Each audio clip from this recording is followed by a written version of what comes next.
Os brasileiros não assistem ao jogo da seleção. Os brasileiros fazem terapia ao vivo. Já falei alguma vez, o setor serviços aqui é maravilhoso, é muito melhor que na Sabe Europa. qual foi o maior choque que eu tive quando cheguei no Brasil? Não foi o calor, não foi o trânsito e não foi as praias. Foi uma coisa que acontece todo dia, em todo lugar, com todo mundo. Vocês não vão acreditar no que esses gringos tiveram coragem de falar sobre o Brasil. Sério, teve gente que ficou de boca aberta, sem palavras, tentando entender como um país consegue ser tão único. E olha, quando eles começaram a elogiar os brasileiros, minha nossa! Meu Deus do céu, hein? Mas calma. O que eles disseram é tão curioso que você vai querer ouvir até o final. Os brasileiros não assistem ao jogo da seleção. Os brasileiros fazem terapia ao vivo, gritando com televisão. Ontem eu assisti Brasil-Japão com o meu marido. Eu comecei a assistir o jogo tranquila, italiana educada, sentada no sofá. 5 minutos depois do começo, tinha um brasileiro do meu lado falando: "Tá bom, Brasil morreu, tem mais futebol, só jogo europeu, fecha a CBF." Aí o Brasil empatou. E ele: "Eu sempre acreditei." Sempre acreditou? Amor, 3 minutos atrás, você estava planejando de mudar de país. E quando saiu o gol no final, eu juro, gente, parecia que ele tinha visto a avó ressuscitar. O salário cair na conta e o visto italiano ser aprovado. Tudo ao mesmo tempo. Na Itália, a gente ama futebol. É cultura pra nós. Mas vocês precisam de um cardiologista depois de cada jogo? Então, brasileiros, comentem aqui. Vocês são todos assim? Ou sou eu que casei com a versão premium do desespero? Tchau. Foi a intensidade, foi a emoção. O que mais chamou sua atenção não foi apenas o amor pelo esporte. Antes de tudo, já se inscreva no canal e faça parte da nossa comunidade, porque aqui mostramos histórias incríveis de como o Brasil encanta e surpreende o mundo inteiro. Foi a forma quase inacreditável como os brasileiros vivem cada partida. Ela disse algo que arrancou risos, mas que ao mesmo tempo faz muito sentido. Segundo ela, os brasileiros não apenas assistem ao futebol. Eles fazem uma verdadeira terapia em frente à televisão. E quanto mais ela observava, mais essa comparação parecia perfeita. Porque assistir a um jogo no Brasil está longe de ser algo passivo. O brasileiro não senta apenas para olhar. Ele participa. Ele conversa com a TV. Ele discute com o juiz. Ele dá instruções para o jogador como se pudesse ser ouvido do outro lado da tela. Passa a bola! Chuta! Não faz isso! Cada lance desperta uma reação. Cada jogada mexe com as emoções. Em segundos, o brasileiro pode sair da tensão para a esperança. Da esperança para o desespero. E do desespero para a explosão de alegria.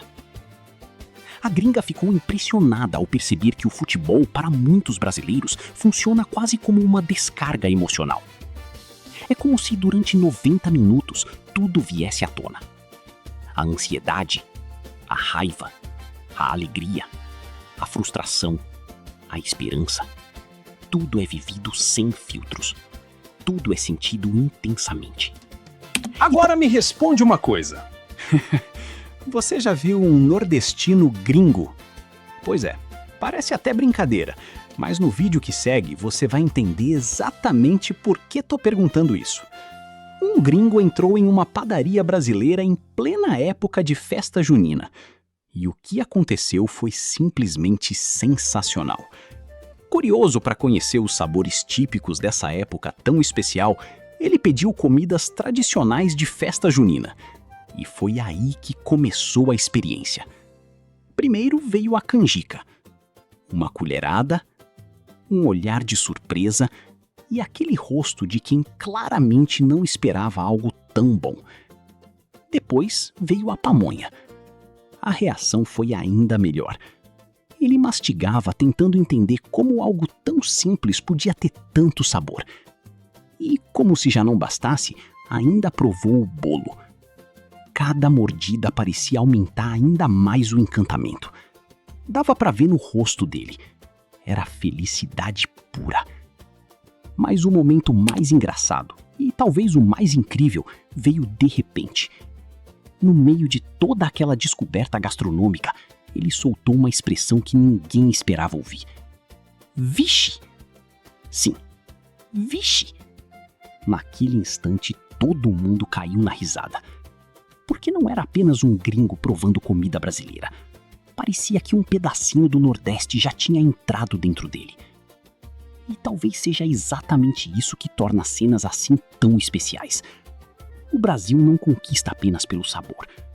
Conquista pela cultura, pelo jeito de falar, pelas expressões. Acabei de chegar da padaria e eu falei para a moça, eu quero comida típica de São João, o que você pode me dar? Ela falou pamonha, canjica, munguzá e bolo de macaxeira. Aí eu falei, pode colocar, que eu quero saber qual é o melhor. Aí eu tô provando já. Gente, poxa, tem muita coisa. É tudo de bom, é tudo de bom. Munguzá, bom demais. Eita, canjica com canela, bom demais. Esse bolo é pra torar, esse bolo é muito bom. Com um cafezinho. Tu é doido. Mas, gente, eu acho que a pamonha ganhou meu coração. Gente, eu não sei. Não é tão doce. A textura é muito boa. E você tem aquele sabor do milho ainda. E, pra mim, eu gosto muito do sabor do milho. Então, pra mim, a pamonha ganha. Mas, gente, eu como tudo. Deixe nos comentários qual é a melhor comida de São João pra você. Deixe nos comentários. Eu gosto de pamonha. Bom demais. Oxi, bom demais. Sabe qual foi o maior choque que eu tive quando cheguei no Brasil? Não foi o calor, não foi o trânsito e não foi as praias. Foi uma coisa que acontece todo o dia, em todo lugar, com todo mundo. No meu primeiro dia no Brasil, eu fui no mercado com a irmã do meu marido. E na fila do caixa, a moça começou a conversar comigo. Tipo, conversar mesmo. Perguntou de onde eu era, elogiou minha bolsa e falou do tempo. E eu fiquei tipo, ela me conhece?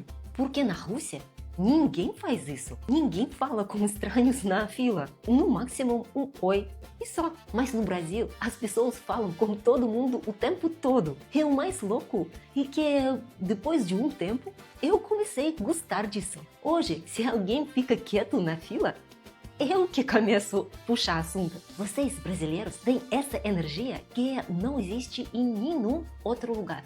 Mas me conta, isso é normal em todo o Brasil ou só nas cidades grandes? Sabe qual foi o maior choque que eu tive quando cheguei no Brasil? Não foi o calor, não foi o trânsito e não foi as praias. Foi uma coisa que acontece todo o dia, em todo lugar, com todo mundo. No meu primeiro dia no Brasil, eu fui no mercado com a irmã do meu marido. E na fila do caixa, a moça começou a conversar comigo. Tipo, conversar mesmo. Perguntou de onde eu era, elogiou minha bolsa e falou do tempo. E eu fiquei tipo, ela me conhece? Porque na Rússia, ninguém faz isso. Ninguém fala com estranhos na fila. No máximo, um oi e só. Mas no Brasil, as pessoas falam com todo mundo o tempo todo. E o mais louco é que depois de um tempo, eu comecei a gostar disso. Hoje, se alguém fica quieto na fila, eu que começo a puxar assunto. Vocês, brasileiros, têm essa energia que não existe em nenhum outro lugar. Mas me conta, isso é normal em todo o Brasil ou só nas cidades grandes? Existe algo no brasileiro que é difícil colocar em palavras, mas impossível de ignorar. É quase surreal o poder que os brasileiros têm de influenciar gringos a adotarem hábitos que antes pareciam totalmente fora da realidade deles. E o mais curioso, isso acontece naturalmente, sem imposição, sem esforço, apenas pela convivência. No começo, muitos gringos estranham certos costumes brasileiros. Acham intenso, acham diferente, às vezes até exagerado. Mas o tempo passa e algo começa a mudar. De repente, aquele gringo que tomava banho com pouca frequência já começa a entender uma coisa. No Brasil, banho não é apenas higiene. É renovação, é sensação de leveza, é quase um ritual diário de bem-estar.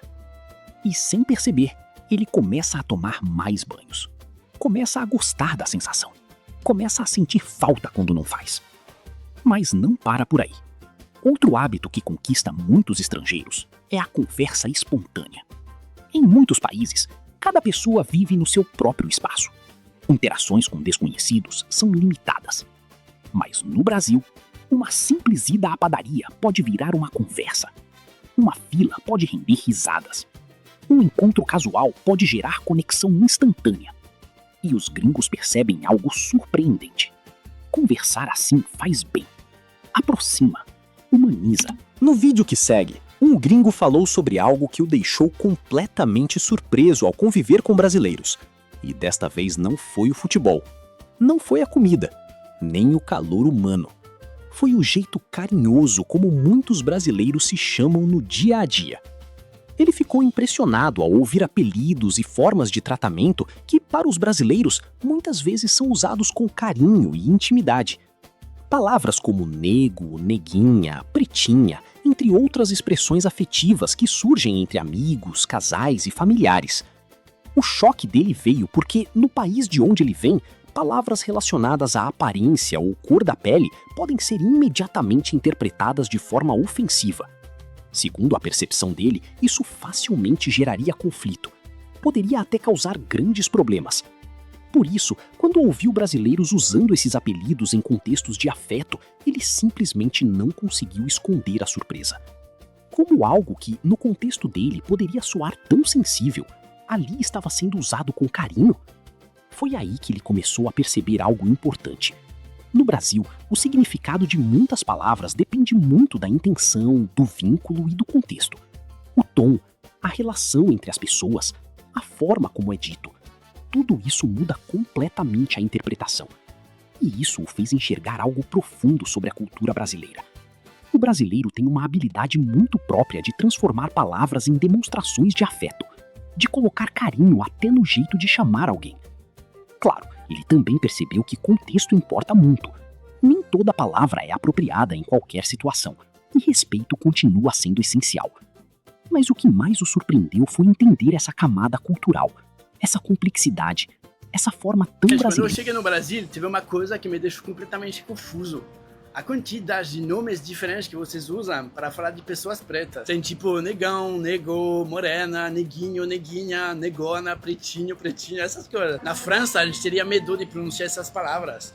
Porque na Europa existe uma tensão muito maior em torno de raça e linguagem. Então imagina, eu chegando no Brasil e ouvindo um branco falar: "E aí, negão, beleza?"